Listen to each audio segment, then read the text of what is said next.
How to share a tweet post on Twitter to Facebook group directly.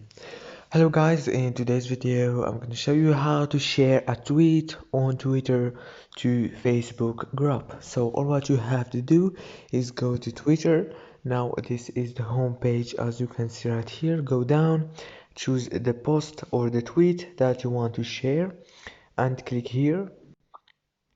Then swipe right until you find Facebook groups light right here. Now click on it and choose the group that you want to share it on, and everything will be done.